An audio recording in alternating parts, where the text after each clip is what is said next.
coffee break on the HAN network. I'm Kate Czaplinski with the latest local news, including a shooting in Stratford and a Vermont sex offender nabbed by state troopers. We also take a look at some of the top stories of the week, and our wonderful intern Amanda Maddox will give us a look at the forecast a little later on, and Frank Granito will have your Nutmeg sports update, and Donald Ang joins us later to take a look back on this day in history. But first, Stratford police said Thursday that officers responded to a report of shots fired at Wood End Road at about 3:18 in the afternoon. Police said two males on a moped shot at a third male who was standing on the sidewalk. Officers found the alleged shooters on the moped and attempted to stop them. Police said those shooters left on Taft Street and fled on foot before officers caught and arrested them. Now, police did not release the name of the suspects, but one was charged with criminal attempt at murder and the other was charged with conspiracy. Police said the male who was shot in the foot was transported to Bridgeport Hospital with non-life-threatening injuries. The investigation is ongoing, and you can look for updates at StratfordStar.com. And the Monroe Police Department arrested 32-year-old Raheem Lewis of Danbury for allegedly disobeying an officer's signal, criminal trover, and larceny, as well as failure to drive in the proper lane on June 7th.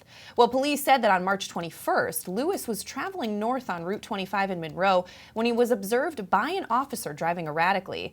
That officer then stopped him and attempted to pull him over, but Lewis instead increased his speed, crossing over the Monroe town line into Newtown, where he lost control of the vehicle and crashed. Well, during that crash, Lewis not only severely injured himself, but injured another motorist by striking their oncoming vehicle. It was later discovered that the vehicle Lewis had been operating had been stolen from Danbury the day before. At the time of the incident, Lewis was on parole for unrelated charges and was living in a halfway house in Danbury. He was arraigned shortly after his arrest at Bridgeport Superior Court and was held on a $20,000 bond. And in other news, Connecticut state troopers arrested a Vermont sex offender who was traveling with a juvenile female on Thursday.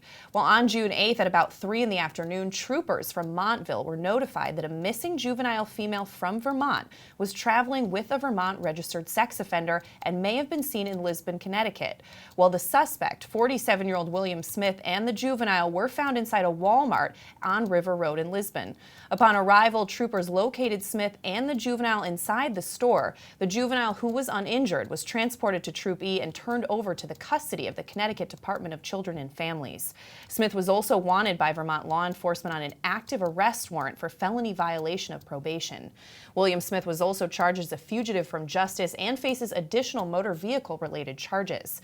Smith was eventually turned over to Vermont law enforcement, where he will face charges in relation to the juvenile and the violation of probation. And some big traffic news. An extra 17,000 cars and trucks a day will be going through Ridgefield Center this weekend. Route 7 will not be a through road, not in Branchville, all this weekend, and its traffic will be detoured through the village. All the traffic on Route 7 figured at about 17,000 vehicles a day on a Saturday and 13,000 on a Sunday, according to the State Department of Transportation, will be coming right down Main Street in Ridgefield. The closure of Route 7 will be a little north of its intersection with Route 102 in Branchville, and the detour will be via Routes 102 and 35. The highway closure and detour will last for 56 hours straight, starting tonight at 8 p.m. and lasting until Monday morning at 6 a.m. And Trumbull First Selectman Tim Herbst on Thursday said he intends to be the state's next governor. Herbst, a Republican, made the announcement in front of supporters in the atrium at Trumbull High School. Take a look at this video from reporter Dylan Haviland. Thought I would see our state in such a tragic downward spiral. Those of you that know me know that I have an Irish father and a Syrian mother. I tell it like it is. I'm about the bottom line, and I'm not afraid to ruffle feathers. I care deeply about my community and my state, and I don't mince words when it comes to fighting for a better future for the next generation. Now is not the time for political gamesmanship or gimmicks. The people of our state deserve honest, straightforward leadership and need experienced reformers who are willing to make the tough calls to enact real change. Well, the first selectman of Trumbull said if elected, he would not accept a state pension, and he pledged he would make some big changes, such as eliminating the State Department of Motor Vehicles. You can read his full statement at TrumbullTimes.com. Now, state Democrats have responded to Herbst's candidacy. Nick Boletto released a statement saying in part that his tenure in Trumbull, which consists of years of bullying, using taxpayer funds to attack his political opponents, and treating his position as nothing more than a stepping stone to higher office, has taught us everything we need to know about Tim Herbst. Boletto went on to say, in short, this is someone who has modeled his leadership skills after Donald Trump and has the exact wrong temperament to be Connecticut's governor. And in other news, Representative Kim Rose of Milford announced House passage after negotiating a bipartisan compromise of Senate Bill 605, which is an act requiring local approval of certain construction projects at Silver Sand State Park, which would put a controversial construction project at the beach on hold for at least 2 years. Well, Rose said in a statement to the press that although the bill fell short in the Senate, she has a commitment from the DEEP to continue discussions to address concerns that the mayor and residents have had about that project being detrimental to the quality of life in their neighborhoods. While the Silver Sands proposal, which is currently estimated to cost $10 million, includes plans for a concession stand, storage building, bathhouse, guardhouse, and ticket booth. But there's more on that story at milfordmirror.com. We're going to throw it over now to our intern Amanda Maddox for a look at the forecast. Amanda. Thank you, Kate. After some cold and rainy days, we should now be seeing lots of sunny skies this weekend. Today we should be seeing a partly cloudy sky with a high of 78. There's a low chance of a thunderstorm or stray shower and slow wind gusts up to about 11 miles an hour. Tonight we will have mostly clear skies and temperatures dropping into the low 60s. There is a very low chance of rain with some wind gusts between 5 and 10 miles an hour. On Saturday, there will be intervals of clouds and sunshine with a 20% chance of a thunderstorm in the afternoon. There will be a high of 80, so it might be a good day to go out and hit the beach. There will be light wind gusts between 10 to 15 miles an hour. And overnight skies will remain clear with temperatures dropping down to about 64. Sunday will be a very warm day with a high of 89. We should not be seeing many clouds in the sky, and there is no chance of precipitation. Winds should stay between 10 to 20 miles an hour. We'll be seeing clear skies again overnight with a low of 68. This definitely will be a great weekend to go outside and hang out with friends. Back to you, Kate. All right, thanks so much, Amanda. Some good news there. We got to keep you on weather all the time, even after you leave us. Well, we are going to step out for a break, but when we come back, Frank Garrido has your Nutmeg Sports Update. Donald Eng takes a look back on this day in history, and there's more local news after this. Want a new experience in car buying? Scap Chrysler Dodge Jeep Ram with one of the largest inventories of new 2- and 4-door Wranglers. We are Connecticut's Wrangler headquarters. Come visit our new Ram Truck Center. Browse our websites, scapchryslerjeep.com or scapdodge.net to find the new Jeep, Chrysler Dodge car, minivan, or Ram truck you've been looking for. Just 2 miles from both I-95 or the Merritt Parkway exit 44. Save thousands right now during the Drive and Discover event. Now through June 30th. Have a sports injury or a slip and fall that needs immediate care? Coastal Ortho Express Urgent Care gives you direct access to an orthopedic specialist fast, without an appointment. Biking, golf, tennis, soccer, whatever the sports injury is, sprain or fracture, Coastal Ortho Express can help. Coastal Ortho Express Urgent Care open Monday through Saturday, now at 3 locations: 131 Kings Highway North in Westport, the iPark building at 761 Main Avenue, Norwalk, and 36 Old Kings Highway South in Darien. Or go to coastalorthoexpress.com, like them on Facebook. Wild Birds Unlimited. At Wild Birds Unlimited of Brookfield, get expert advice from our certified bird feeding specialists. We offer always fresh, clean seed that will be sure to attract birds to your home feeder. Experience our excellent customer service. Open 7 days a week. Visit us at 317 Federal Road, Brookfield. Wild Birds Unlimited. We bring people and nature together. Today's coffee break is brought to you by Vazzi's 19th Hole. When it comes to relaxing before, during, and after 18 holes, look no further than Tommy's Grill at Vazzi's 19th Hole. Located at the Fairchild Wheeler Golf Course in Fairfield, Tommy's Grill offers 4 flat-screen TVs and a 12-foot HD projector, a perfect spot to view any big game.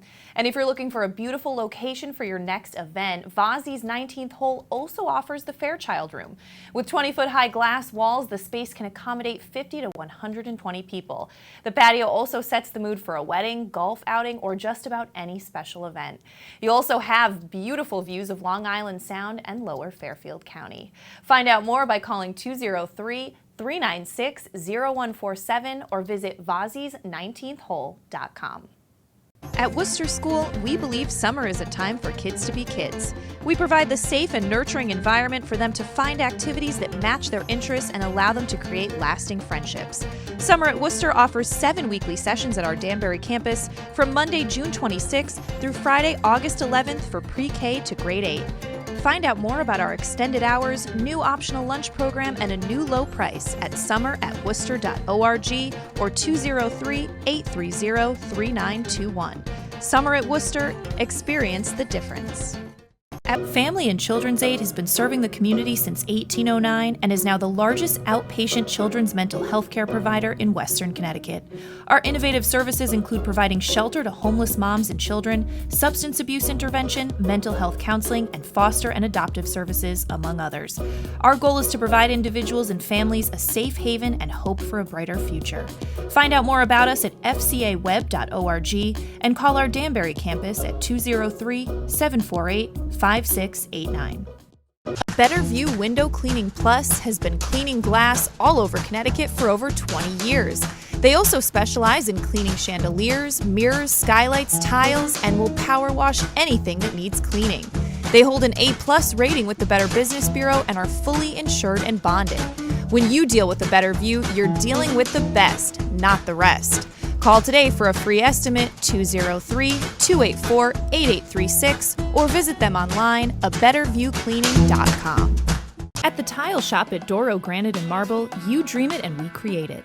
Located at 5 Danbury Road in Ridgefield, we offer the finest quality of porcelain, natural stone tile, artisan tile, and much more. Find out more at tiletiletile.com or call us at 203-438-9338.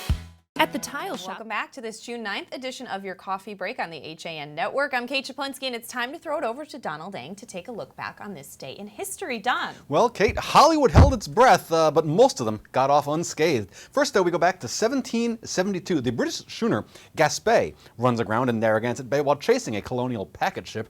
Now, that night, a group of colonists led by John Brown, not the Mulder in the Grave guy, now row out to the ship and burn it in protest of the Townsend Acts, which had restricted American trade.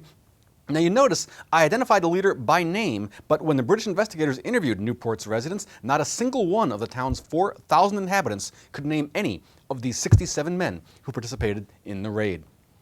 1934, Donald Duck makes his debut in the Silly Symphonies cartoon, The Wise Little Hen. He became Mickey Mouse's temperamental and semi-incoherent foil the following year. Donald Duck actually has appeared in more Disney films than any other character.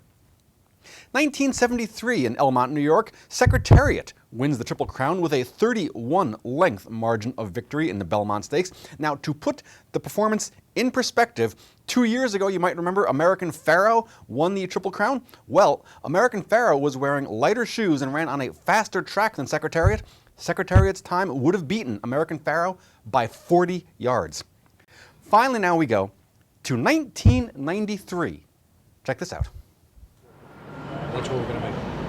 Mr. Brooklier, can you tell me how Heidi feels about the way things are going? I think she feels pretty good. I think she's optimistic and looking forward to a successful conclusion. Are you optimistic? Yes, I'm optimistic. I'm optimistic. I think things are going well. On this day in 1993, 27-year-old Hollywood Madam Heidi Fleiss arrested. The leading provider of expensive prostitutes in Hollywood, speculation into her client list was rampant, but none of her clients was identified, except Charlie Sheen. She served 3 years. Fleiss has been in and out of prison since then. Her business interests, though, have included a laundromat named Dirty Laundry, a dog salon, and, of all things, a renewable energy advocacy group. That is your look back in history for today, June 9th, and I'm Don Ling. All right, thanks so much, Don. Well, in other local news, will Little League baseball players get a new field off of Route 7 in Ridgefield? Well, it's hard to say because the community remains divided. At a second public hearing for the proposed field on Tuesday, 13 people spoke, 6 in favor and 7 opposed, including an attorney and an ecological expert hired by dissenting neighbors.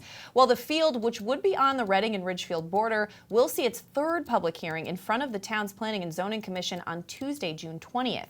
At the first hearing in May, opponents of the field dismissed the applicant's traffic and engineering consultants. 2 members of the public, a coach and a Little League dad, said that the players do need another field. The Ridgefield Press was there when one young player went before the board. Check it out. I want to introduce my son Sam, Who who's I'm guessing might be a player. might be. He's in high school Thank you for staying late. Are you in favor of the application, Sam?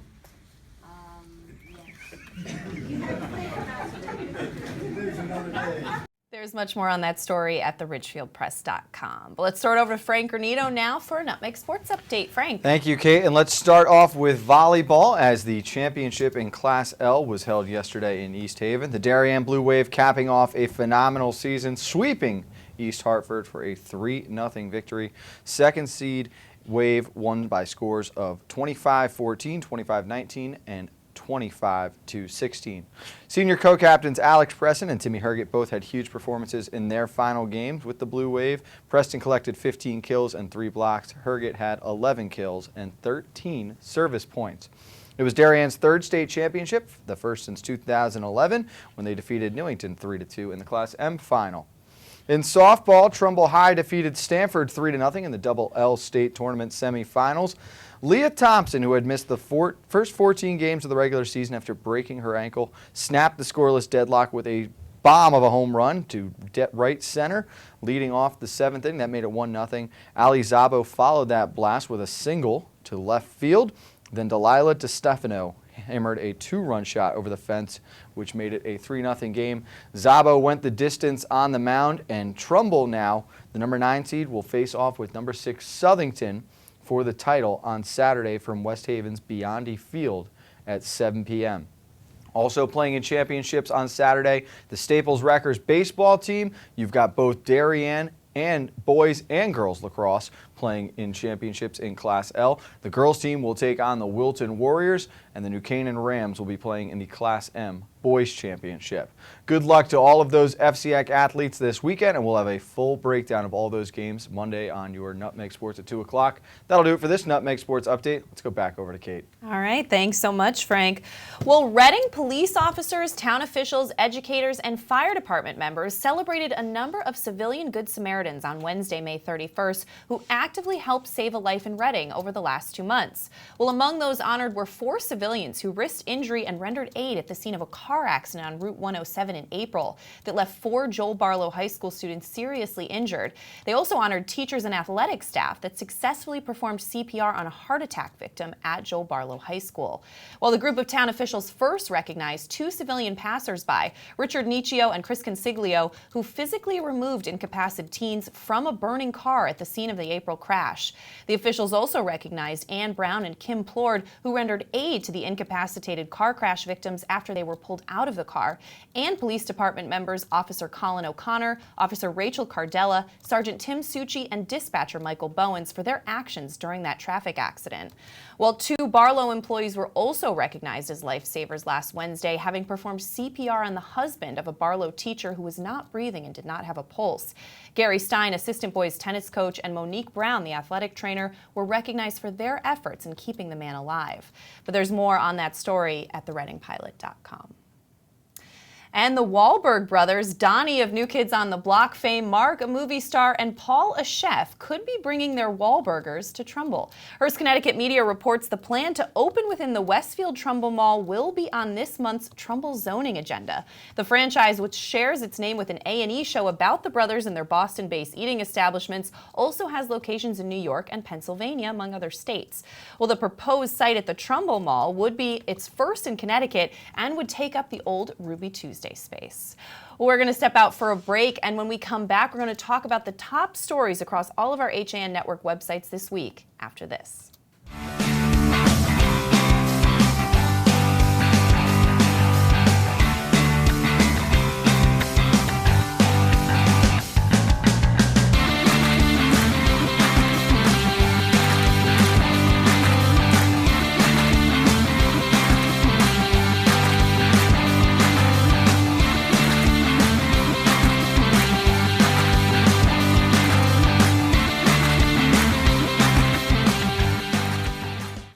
In Sports Trumbull, the game is always on inside. Sign-ups are now open for one of our most popular programs, the New England 80 Elite Lacrosse Division I and Division III Showcases. With D1 and D3 coaches in attendance, players will receive a 60-minute webinar with Director of Recruiting Hans Hansen, a custom NE80 penny, custom shorts, and a video of all games. Last year's event sold out quickly, so sign up now for the next showcase coming in January 2018.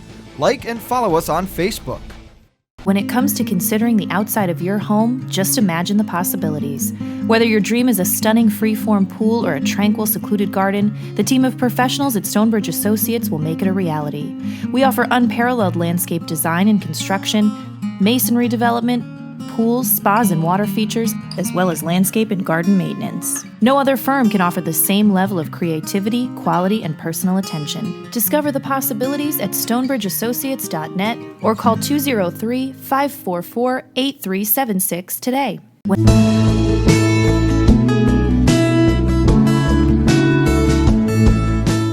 At the Milford Bank, we offer an extensive selection of lending products and services to meet virtually any need. Submit your application online in our Mortgage Web Center. Start to finish, you can apply for a loan in as little as 10 minutes. Our knowledgeable and helpful staff are available to meet with you at your convenience. To learn more about what we can do for you, stop by one of our Milford Bank offices or visit us at milfordbank.com. The Milford Bank, always there. Member FDIC, Equal Housing Lender. On time, done right, safe and reliable. MrHandymanCT.com. Let our satisfied customers tell it. I have called Mr. Handyman for every reason, every occasion, every broken item, every leak. They have bailed me out on many occasions, and I would recommend them to anyone. For any project, large or small. MrHandymanCT.com.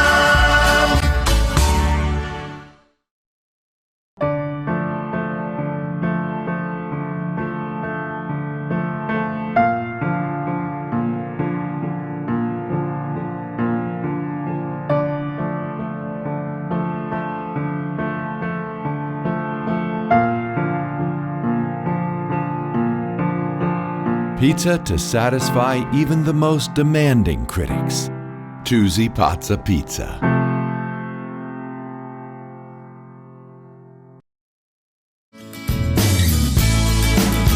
I'm Tracy Masella, a licensed clinical social worker at Silver Hill Hospital in New Canaan. Join me each month as we talk with experts on the front lines of the treatment of mental health and addiction. Straight Talk with Tracy, a Silver Hill Hospital production, airs at 12 p.m. on the second Thursday of each month here on the HAN network. Welcome back to this Friday edition of your Coffee Break on the HAN Network. I'm Kate Czaplinski, and since it's Friday, we're taking a look at the top stories of the week across all of our HAN Network news sites. Now, one of those top stories was a Richfield shooting. The 15-year-old Waterbury girl who was shot in the back during an attempted car theft early Monday morning on Holda Lane in Richfield is believed to be part of a group of criminals responsible for several stolen cars in the area, according to police. Now, the girl was brought to Waterbury Hospital later Monday morning. Richfield police told the press Tuesday she is expected to survive.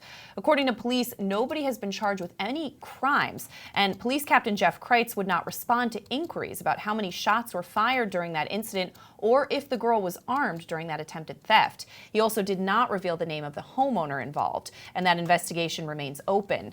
Kreitz did say, though, that the group, which includes 4 other teens, could be connected to a series of vehicle larcenies and stolen cars that happened in Richfield earlier this year. The Richfield homeowner was woken around 3 in the morning, the report said, and the girl was dropped off at the hospital around 5 in the morning by another teenage girl. More on that story at therichfieldpress.com. And our top story across all of our websites is about a Milford ordinance that is aimed at young bike riders allegedly harassing drivers and pedestrians. Well, the Milford Board of Aldermen this week adopted a bike riding ordinance in response to increasing reports of reckless young bike riders in town. Youngsters who ride recklessly may see their bicycles impounded under this new ordinance. People have been complaining about the so-called gangs of mostly middle school-aged bike riders for about a year, and police have said some of the riders are Milford residents and some ride into town from Stratford and West Haven. Well, the young cyclists have been seen pedaling straight into oncoming traffic, forcing cars to stop, doing wheelies in the middle of the road, and weaving in and out of traffic. One group of bike riders reportedly followed a woman home and harassed her after she scolded them. Well, Alderman Nick Vecchiarelli said he's heard several incidents where these kids are just basically being lawless and frightening the people in the community. The ordinance approved Monday night is modeled after a state statute with a few tweaks. It says that people riding bikes on the road can ride no more than 2 abreast in a single lane, except on paths or parts of the roadway set aside for just bicycles. Bicycle riders must also ride on the right side of the road with the flow of traffic and obey all traffic rules. Bicycle riders must also use hand signals when turning, and there's a lot more on that ordinance at milfordmirror.com. And another story that grabbed a lot of attention is from the Shelton Herald, reporting that more than 20 staff members and teachers will be retiring or relocating from the Shelton School District at the end of this school year. But Superintendent Dr. Chris Clowett said it most likely they will not be able to hire enough replacements. Now, Clowett said due to budget constraints, they will not replace all, but some will be replaced, and there will definitely be a reduction in the force of at least 8 teachers as part of their budget proposal. He said obviously they are hoping to accomplish that through attrition and not through layoffs.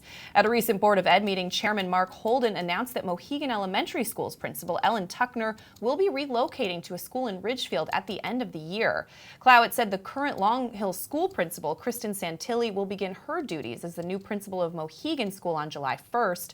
Her background as a former supervisor of literacy was key to her assignment, according to Clowett. But you can get more on that story at sheltonherald.com. And another top story was about the bravery of a Darien officer. A recent anniversary party could have turned tragic had it not been for the quick-thinking actions of Darien Police Sergeant T.J. Moore. A tip-off to the Darien Times told of Moore's actions at a restaurant back on May 27th, which he confirmed, as did the restaurant manager. Moore was dining with his family and friends, including his in-laws, celebrating his mother-in-law's birthday at La Hacienda Don Manuel in Suffern, New York. Moore said at the table next to them there were nearly a dozen people at a party, and a woman stood up grasping her throat. Recognizing the universal signs for choking, Moore observed the woman in her 60s was having trouble talking, and without a second thought, he sprung into action. He performed the Heimlich maneuver 3 or 4 times and was able to clear her airway. Moore noted that the group was a bit older, and the fellow guests seemed frozen in shock when the woman began choking. None of them appeared to know what to do. As Moore sat with the woman afterward, he said she was extremely grateful. But there's a lot more on that story at DarienTimes.com. Well, let's throw it back over to Amanda Maddox for one final look at the forecast. Amanda. Thanks, Kate. This weekend will be another nice one with little to no rain and lots of sunshine. Today there will be a high of 78 with partly cloudy skies. Tonight will be clear skies with temperatures dropping into the low 60s. There is very little chance of rain today. Saturday will be another partly cloudy day with highs in the 80s. That night temperatures will drop into the 60s, but skies will remain clear. And Sunday looks like it'll be the hottest day of the weekend with a high of 89 and completely sunny skies. That night will drop into the high 60s with clear skies and no chance of rain. This weekend will definitely be a nice change of pace after some cold and gloomy days that we've been seeing. Back to you, Kate. All right, thanks so much, Amanda. We will miss you. You're going to be leaving us. Oh, yeah, I'll definitely miss you guys, congrats. too. All right, well, we're going to wrap things up here on your coffee break, but of course, we will see you Monday for coffee break at 11. Have a great weekend and enjoy the good weather.